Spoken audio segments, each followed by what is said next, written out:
paz do Senhor, povo de Deus, como que você está? Eu espero que você esteja bem. Eu estou ótima com a graça de Deus.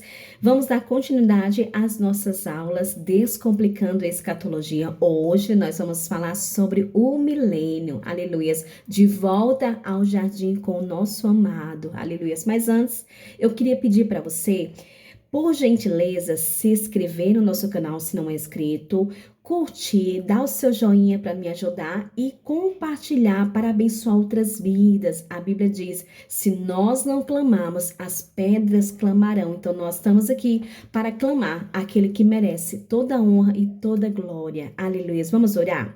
Pai, em nome do Senhor Jesus, eu me prostro em tua presença, junto com meu irmão, junto com a minha irmã. Meu Deus, nós queremos te pedir, nos ensina, Espírito Santo, nos instrui, queremos conhecer, meu Pai, queremos te entender. Em nome do Senhor Jesus, fala conosco de uma forma simples e eficaz, em nome do Senhor Jesus. Amém! Glória a Deus. Abra comigo a palavra de Deus em Zacarias, no capítulo 9, a partir do versículo 9. Nós vamos ler Bíblia, irmãos. Alegrem-se muito.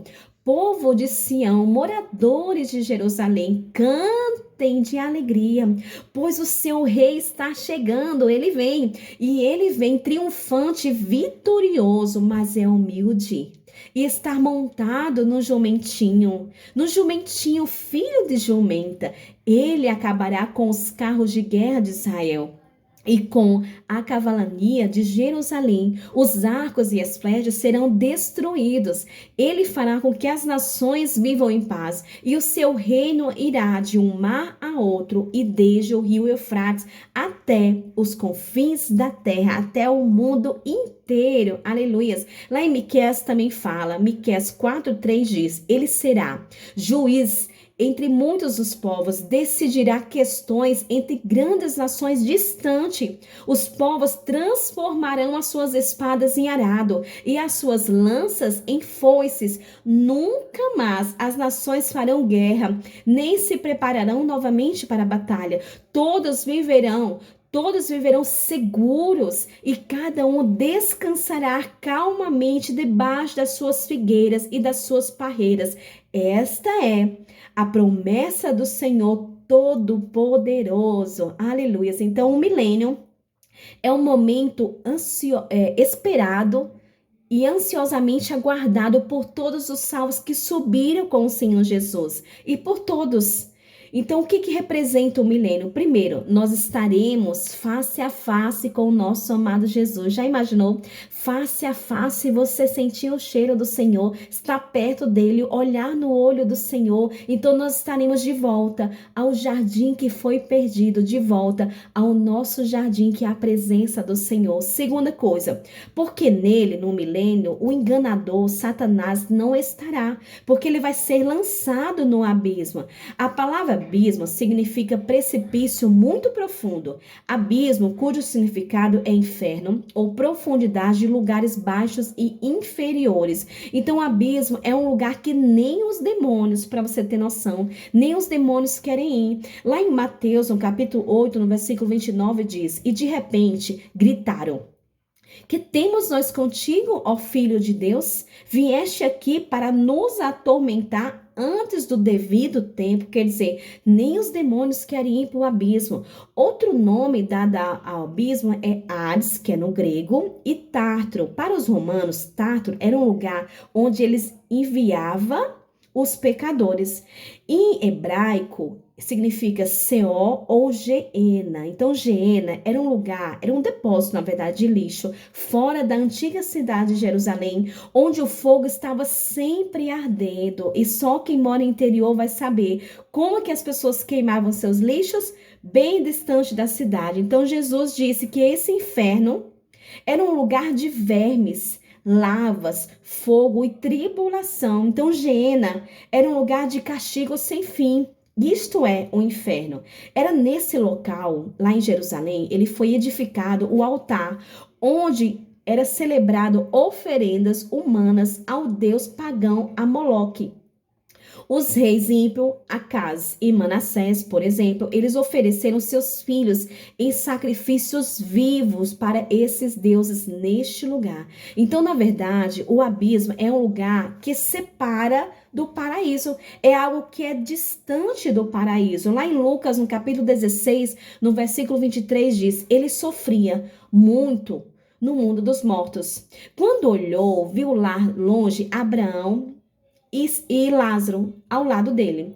Então gritou: Pai Abraão, tenha pena de mim. Mande que Lázaro molhe o dedo na água e venha refrescar minha língua, porque estou sofrendo muito neste lugar de fogo. E aqui no versículo 26 diz: além disso, há um grande abismo entre nós, de modo que nós não conseguimos atravessar daqui para aí e nem você daí para aqui. Então, é um lugar de separação. Apesar dos nomes serem diferentes, abismo é nada mais, nada menos que um inferno. E a pergunta que eu faço é: quem deseja ir para este lugar de inferno? Acredito que ninguém, não é verdade? Então, o inferno, ele não foi criado para o homem. O inferno não foi criado para você, nem foi criado para mim. O inferno, ele foi criado para Satanás e os seus anjos caídos, que são os demônios. Lá em Lucas, no capítulo 8, no versículo 31, diz: ai dos demônios começaram a pedir insistência a Jesus, que não mandassem para o abismo. Quer dizer, até os demônios intercedeu. Então, vamos lá. Qual que é o propósito, Liliane, do milênio? Primeiro, cumprimento da promessa feita a Israel. Um reino teocrático. Teocracia é um governo de sistema, é um sistema, na verdade, de governo em que as nações políticas, jurídicas, elas são submetidas às normas da religião. Então, neste caso, governará será o Messias, o verdadeiro Jesus Cristo. Então, bem verdade é que os judeus, eles sempre desejaram um rei terreno. Lembram lá em 1 Samuel, no capítulo 8, no versículo 6, que diz: quando, porém, disseram: dá-nos um rei para que nos lidere, isso desagradou Samuel. Então ele orou ao Senhor e o Senhor lhe respondeu: atenda a tudo que este povo está pedindo. Não foi a você que rejeitaram, foi a mim que rejeitaram como rei. Assim como fizeram comigo, desde um dia que estirei do Egito até hoje, eles me abandonaram e prestaram culto a outros deuses, fazendo o mesmo com você. Agora atendam-os, mas advirtam solenemente, diga-lhe quais são os direitos, reivindicará o rei que os governará. Quer dizer, imposto. Ele estava lembrando, Deus estava lembrando para Samuel que se você quer um rei, então não esqueça que esse rei, ele vai colocar impostos, impostos, impostos sobre você. Você lembra alguma coisa? Bom, então vamos lá. O que é interessante aqui é que não somos diferentes desse povo de Israel. Nós desejamos mesmo um rei que venha governar sabiamente o nosso mundo aqui embaixo. Nós desejamos um rei, ou melhor, um político que traga paz, que traga segurança, que traga prosperidade. Mas quando a palavra diz pedis mal, pedis e não recebes porque pedis mal, é porque todo pedido errado tem a sua consequência. E Deus falou a eles, mas o povo mesmo assim queria um rei terreno. Então, o propósito deste milênio, o propósito milenar é cumprimento, primeiro, da promessa à nação de Israel, porque eles sempre pediram um rei. Segundo, demonstrar o perfeito governo de Deus sobre a terra. E terceiro, restaurar a harmonia entre Deus e a criação, que também somos nós. Então, Jesus, ele vai reinar por 1000 anos e ele regerá esse governo lá de Jerusalém. Isso está escrito lá em Malaquias, capítulo 4, versículo 1. Então, quem é que vai reinar com Cristo? Os salvos da igreja e possivelmente os santos ressurretos lá de Atos e os santos dos mártires da grande tribulação que virá, porque muita gente vai ficar na grande tribulação. Porque ele está falando de mártires da grande tribulação. Então, algumas pessoas vão ficar, não sei quem, não vai ser nós, amém, glória a Deus, mas vai ficar algumas pessoas e essas pessoas vão morrer por amor a Cristo. Não tem como nós lembrarmos das duas testemunhas, lembra da outra aula? Então, o segundo propósito é demonstrar o perfeito governo de Deus sobre a terra. E bem verdade é que todos nós desejamos reinar com justiça, mas só Jesus Cristo, ele pode governar o mundo perfeitamente, porque só ele é justo. Nenhum governo da terra é justo como o nosso amado Jesus Cristo. Então, Jesus, ele reinará este reino em perfeita justiça. E qual que é a sua justiça que ele vai reinar, Liliane?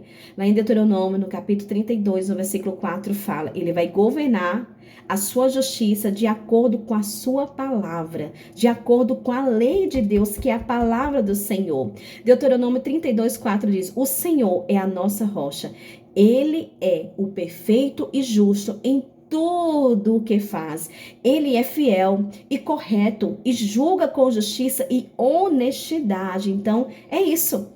Então, a terceira coisa que ele vai fazer, ele vai restaurar a harmonia entre Deus e a criação. No milênio, a humanidade, ele vai voltar a ter um momento prazeroso como tinha ali Eva e Adão ali no jardim do Éden, não é verdade? Então, Deus, ele vai habitar no meio ali junto com o homem, né? Sem barreiras, sem engano, sem domínio do pecado, porque nós vamos ter pecado. Então, a harmonia entre o homem e a criação, entre Deus e o homem, será um momento glorioso. Será um período de ouro para toda a história da humanidade. Será neste momento que o planeta viável amparará suficiente para todos que tenham paz. Todo mundo vai ter paz, fartura, prosperidade, bem-estar social. Por quê? Porque ele vai governar com a sua justiça. Aleluia. Então, o maior presente do milênio não é a paz externa que o mundo vai ter, mas é a presença constante daquele que é o dono da paz. Então, Jesus, ele reinará na terra no ano milenar com a sua paz, com a sua saúde, tudo que o ser humano precisa. De quê? Que nós precisamos? Paz e saúde. E eu fiz uma pesquisa aqui, eu fiquei curiosa. Eu fiz uma pesquisa para saber quais são os melhores países do mundo para se morar. E aqui, primeiro aqui, Países Baixos, que são Holanda. Ele foi feito o melhor país do mundo para se viver em 2026, que é o ano que nós estamos. Segundo, Dinamarca. E terceiro, Suíça. Mas e no Brasil? Será que nós temos um lugar perfeito para se morar aqui na Terra?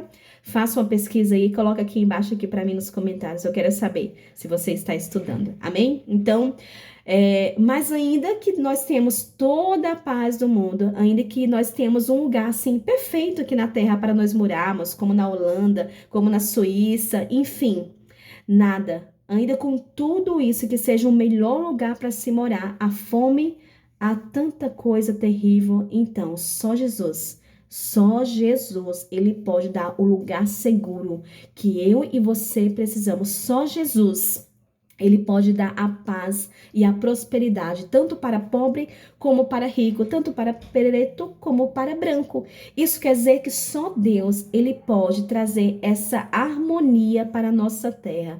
Lá em João, no capítulo 14, 27, diz: deixo a paz a vocês, a minha paz eu dou a vocês, não a dor como o mundo dá. Quer dizer, somente Cristo pode nos dar a verdadeira paz. Você acredita nisso? Só Cristo pode dar a paz que você precisa, que a tua alma necessita, e só ele tem o poder de tirar a tua ansiedade, a tua depressão, a síndrome do pânico. Só ele tem o poder de te dar a paz verdadeira.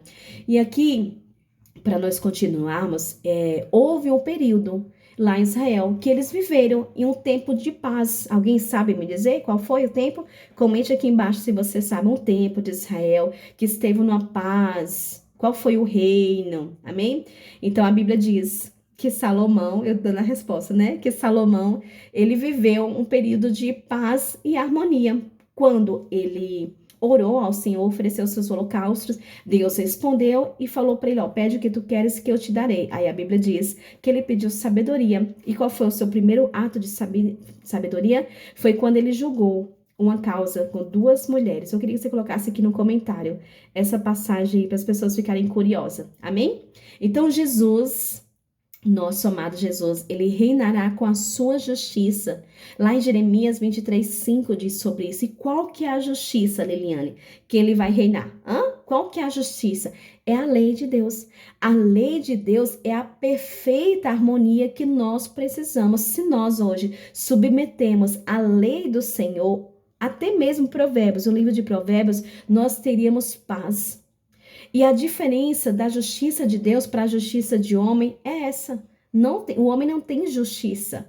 O homem não tem, só Deus tem a justiça perfeita. Lá em Mateus, no capítulo 20, fala da parábola dos dois trabalhadores. A justiça de Deus está em sua palavra, e a palavra foi uma moeda de prata nesse dia. Já a justiça dos homens é falha. A justiça dos homens é falha. Aos dois homens, a justiça dos homens, na verdade, tem as suas saidinhas. Mas a justiça de Deus não tem saidinha. A justiça dos homens sempre tem uma brecha para você entrar.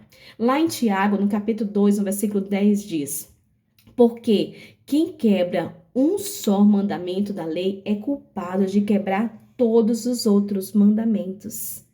Então, neste reino, todos terão as suas casas. Lá em Isaías 65, versículo 21 diz: elas verão o fruto do trabalho de suas mãos, principalmente para os hebreus. Eles sempre plantaram e sempre vinham pessoas e roubavam. Lembra lá em Gideão?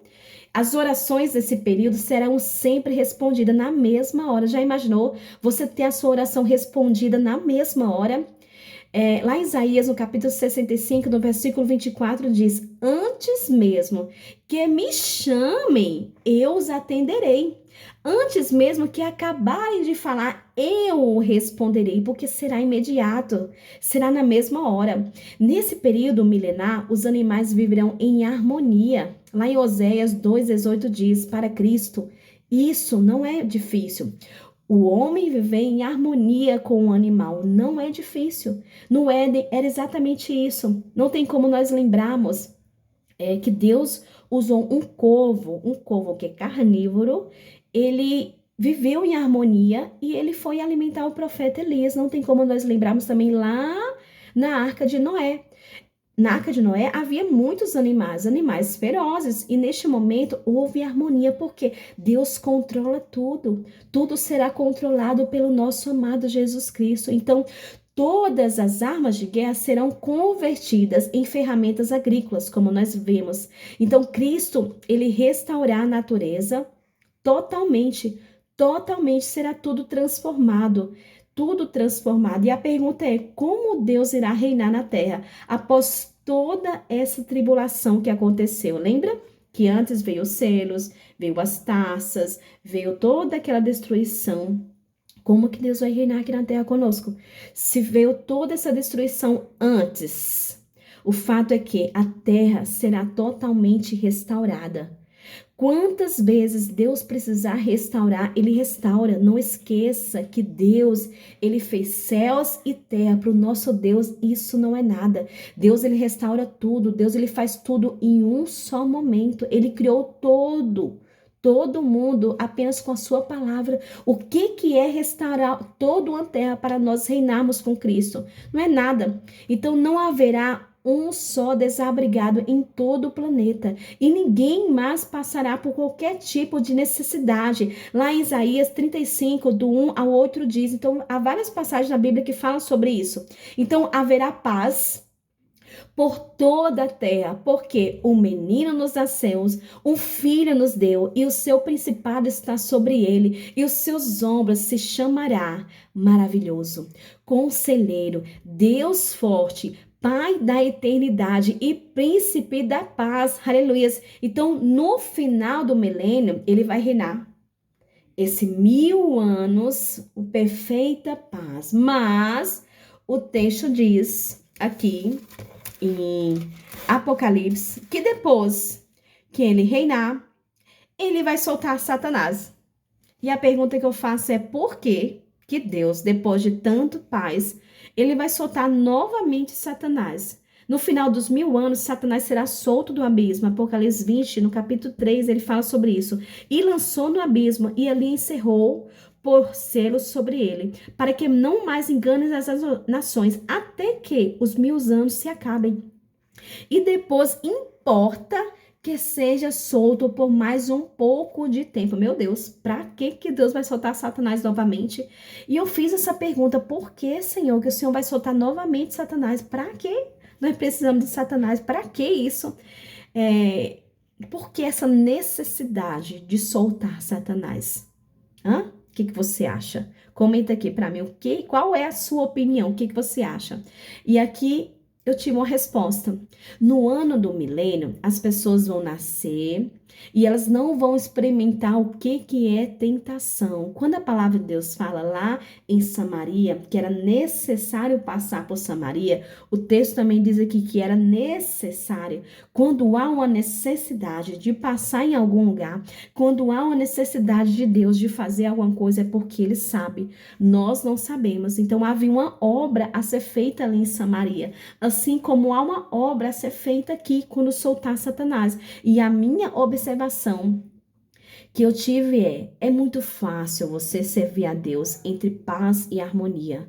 Difícil é você servir a Deus quando tem alguém te tentando, quando tem alguém te provando, quando tem alguém te caluniando. Só realmente quem ama Cristo serve a Deus no meio de toda tempestade, porque servir a Deus no momento de paz e harmonia é maravilhoso. Agora, servir a Deus no momento de tribulação, com Satanás no teu pé, te tentando, te acusando, todo o tempo, irmãos, aí é só para quem ama. Então, este aqui é a minha observação. Por isso que Deus, ele vai soltar Satanás, porque é muito fácil. Nós servimos a Deus quando nós temos tudo. Difícil é servir a Deus quando nós não temos nada. Então, tá aqui a minha resposta. Fica aí com esta aula, que o Senhor te abençoe, que o Senhor te guarde, que o Senhor faça resplandecer o seu rosto sobre ti e te dê a paz. A nossa próxima aula, eu acredito que seja o julgamento final. Amém? Que o Senhor te abençoe.